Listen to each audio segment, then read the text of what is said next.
नमस्कार। चलिए आज सीधे मुद्दे पर आते हैं और समझते हैं हमारे शरीर के सबसे कमाल के इंजन यानी दिल के बारे में। ये वो पंप है जो बिना रुके हर पल हमें जिंदा रखता है।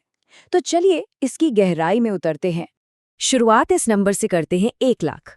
ये वो संख्या है जितनी बार हमारा दिल लगभग हर एक दिन धड़कता है। सोचिए जरा, कोई छुट्टी नहीं, कोई ब्रेक नहीं। ये तो एक ऐसी मैराथन है जो कभी खत्म ही नहीं होती और पूरी जिंदगी में अरबों बार धड़कती है। और इसका साइज देखिए, अपनी बंद मुट्ठी जितना। इतने छोटे से साइज के बावजूद ये एक पावर हाउस है। ये एक मस्कुलर ऑर्गन है जो हमारी छाती के बीच में थोड़ा सा बाईं तरफ झुका हुआ पसलियों के पिंजरे के पीछे सुरक्षित रहता है। तो सवाल ये है कि ये कमाल का अंग आखिर काम कैसे करता है। अच्छा, इसे ऐसे समझिए जैसे ये एक घर है जिसमें 4 कमरे या चेम्बर हैं और ये घर 2 हिस्सों में बटा हुआ है। हर हिस्से का अपना एक बहुत ही खास काम है। तो यहाँ ना काम का एक बहुत ही शानदार बंटवारा है। जो ऊपर के 2 चेम्बर हैं, जिन्हें एट्रिया कहते हैं, वो एक तरह से आने वाले खून के लिए रिसीविंग रूम है। और जो नीचे के 2 चेम्बर हैं, वेंट्रिकल्स, वो है असली पंपिंग स्टेशन। अब जो दाईं तरफ का हिस्सा है वो संभालता है ऑक्सीजन रहित खून को और बाएं तरफ का हिस्सा डील करता है ताजे ऑक्सीजन से भरे हुए खून के साथ। चलिए अब खून के इस सफर को ट्रैक करते हैं और इसकी शुरुआत होती है दिल के दाईं तरफ से। यहीं पर शरीर से लौटा हुआ बिना ऑक्सीजन वाला खून अपना सफर शुरू करता है। लेकिन आगे बढ़ने से पहले वॉल्व्स को समझना बहुत जरूरी है। ये समझ लीजिए कि ये वन वे दरवाजे हैं। हमारे दिल में ऐसे 4 वॉल्व होते हैं और उनका बस एक ही काम है, ये पक्का करना कि खून उल्टी दिशा में वापस न बहे। मतलब ये ट्रैफिक कंट्रोलर की तरह है जो सब कुछ बिल्कुल सही तरीके से चलाते हैं। तो प्रोसेस कुछ ऐसा है। पूरे शरीर से ऑक्सीजन रहित खून आता है दाएं एट्रियम में। जब वो भर जाता है तो खून ट्राइकस्पिड वॉल्व से होते हुए दाएं वेंट्रिकल में चला जाता है। फिर दायां वेंट्रिकल सिकुड़ता है और खून को पल्मोनरी वॉल्व के जरिए आगे उसकी अगली मंजिल की ओर धकेल देता है। और वो अगली मंजिल क्या है? ये एक बहुत ही जरूरी पिट स्टॉप है।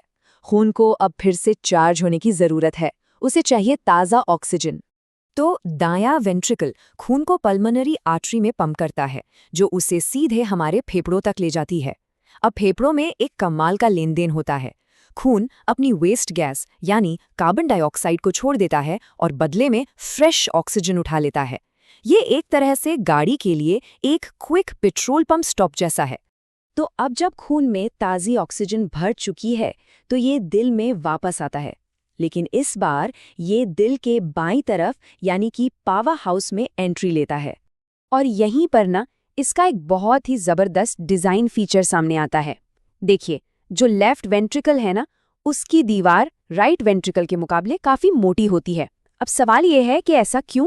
भाई सिंपल सी बात है, राइट वेंट्रिकल को तो खून बस पास वाले फेफड़ों तक ही तो भेजना है। लेकिन लेफ्ट वेंट्रिकल, उसे तो सिर से लेकर पैर की उंगलियों तक पूरे शरीर में खून पहुंचाने के लिए जबरदस्त फोर्स लगाना पड़ता है।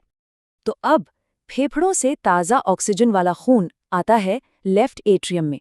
वहां से ये माइट्रल वाल्व से गुजरकर उस शक्तिशाली लेफ्ट वेंट्रिकल में जाता है और फिर एक जोरदार कॉन्ट्रैक्शन के साथ लेफ्ट वेंट्रिकल इस खून को एओर्टिक वाल्व के जरिए एओर्टा में भेजता है। एओर्टा हमारे शरीर की सबसे बड़ी धमनी है और वहां से ये खून पूरे शरीर में बट जाता है। ये सारी पंपिंग की कहानी तो ठीक है, लेकिन एक सवाल तो उठता ही है, आखिर इस पूरी प्रक्रिया को शुरू कौन करता है? मतलब मांसपेशियों को कैसे पता चलता है कि उन्हें कब सिकोड़ना है? इसका जवाब पंपिंग सिस्टम के अंदर ही छिपे एक और कमाल के सिस्टम में है। वो है दिल का अपना इलेक्ट्रिकल सिस्टम। मिलिए साइनो-एट्रियल नोड से, जिसे हम ऐसे नोड भी कहते हैं। ये दाएं एट्रियम में मौजूद कुछ खास सेल्स का एक छोटा सा ग्रुप है और यही है हमारे दिल का नेचुरल पेसमेकर। यही वो मास्टर कंट्रोलर है जो हर धड़कन को शुरू करने के लिए एक रेगुलर बिजली का सिग्नल, एक इम्पल्स पैदा करता है। और ये जो बिजली की चिंगारी है ना, ये एक बहुत ही सटीक रास्ते पर चलती है। ये ऐसे नोड से शुरू होती है जिससे दोनों एट्रिया सिकुड़ जाते हैं। फिर ये सिग्नल एवी नोड तक पहुंचता है जो इसे कुछ पलों के लिए रोकता है ताकि वेंट्रिकल्स को खून से भरने का टाइम मिल सके। वहां से सिग्नल बंडल ऑफ हिस्से नीचे और पुरकिंजे फाइबर्स के जरिए तेजी से फैलता है, जिससे वेंट्रिकल्स नीचे से ऊपर की तरफ सिकुड़ते हैं, जो खून को बाहर धकेलने का सबसे अच्छा तरीका है। तो अगर हम इन सभी पीसेस को एक साथ जोड़कर देखें तो ये साफ हो जाता है कि असल में दो जुड़ी हुई यात्राएं हैं जो एक ही सिस्टम से चलती हैं। इन्हें कहते हैं पल्मोनरी और सिस्टेमिक सर्कुलेशन। पल्मोनरी सर्कुलेशन वो छोटा सा लूप है जो दिल से फेफड़ों और वापस दिल तक का है, और सिस्टेमिक सर्कुलेशन वो लंबा लूप है जो दिल से बाकी पूरे शरीर और फिर वापस दिल तक का है। दो अलग अलग सफ़र जो एक ही समय पर एक ही पंप के जरिए पूरे होते हैं, एकदम परफेक्ट तालमेल। तो संक्षेप में यही है मानव हृदय, 4 चैम्बर वाला एक पंप, 2 हिस्सों में बटा एक सफ़र और एक बिजली की चिंगारी जो दिन में 1 लाख बार धड़क कर एक जिंदगी को चलाती है। ये एक ऐसी अद्भुत मशीन है जो बिना थके पूरी सटीकता से अपना काम करती रहती है। अगर आपको ये जानकारी पसंद आई तो कृपया इसे लाइक करें, चैनल को सब्सक्राइब करें और इसे शेयर करें। देखने के लिए बहुत बहुत धन्यवाद।